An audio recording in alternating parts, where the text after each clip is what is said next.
If you've gardened long enough, you know this moment well. You walk out in the morning and, well, something is wrong. Leaves are curled, new growth looks sticky, holes appeared overnight. Ants are farming aphids like livestock.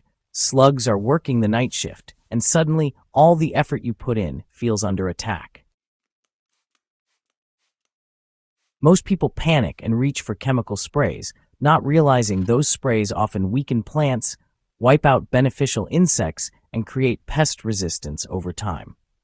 This is where gardeners get trapped in an endless cycle of spraying and respraying. The method I'm sharing today breaks that cycle. It doesn't rely on synthetic poisons. It works by overwhelming pests on contact, disrupting their feeding, and making treated plants biologically hostile to reinfestation. What makes this homemade insecticide work so fast and so broadly?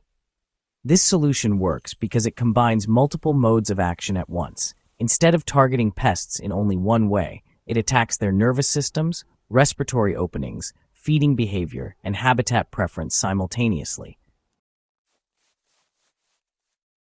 Soft-bodied insects like aphids, mealybugs, whiteflies, and caterpillars are especially vulnerable. Slugs and ants are repelled and dehydrated. Flying insects avoid treated plants entirely. This isn't magic, it's chemistry rooted in plant defense compounds that insects cannot adapt to easily. How to prepare the concentrate correctly so it actually works. Start with 1 liter of chlorine-free water. If your tap water is chlorinated, let it sit uncovered for 12 to 24 hours before using. Add 1 level teaspoon of cinnamon powder. Cinnamon isn't just a spice. It contains cinnamaldehyde, which disrupts fungal growth and repels insects through scent and surface irritation.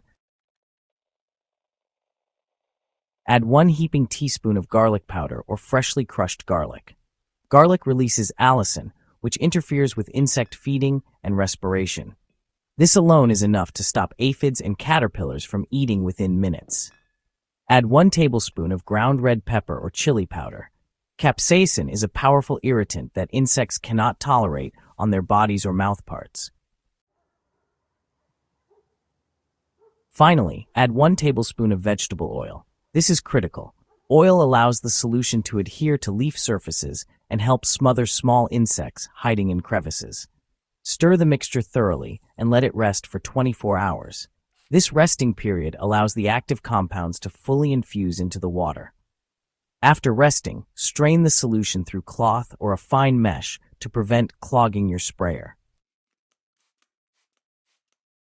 How and when to apply it so you don't damage your plants. Application matters more than the recipe itself. Spray only in early morning or late afternoon when sunlight is weak. Direct sun combined with oils and spices can stress leaves. Spray both the top and underside of leaves, stems, and pest-active zones.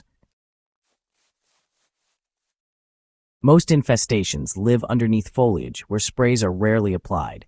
If pests are visible, spray them directly. For heavy infestations, repeat applications every 5 to 7 days until activity stops. Once pests are gone, monthly use works as a preventative barrier.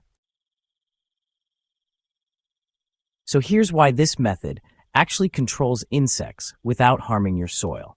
This solution breaks down really quickly in the environment. It doesn't hang around in the soil, it doesn't sterilize any of the important microbial life, and it doesn't build up in plant tissue either. Beneficial insects that are not directly sprayed are unaffected. Earthworms, fungi, and soil bacteria remain intact. That really matters because, healthy plants resist pests better than stressed ones. You're not just killing insects, you're actually restoring balance.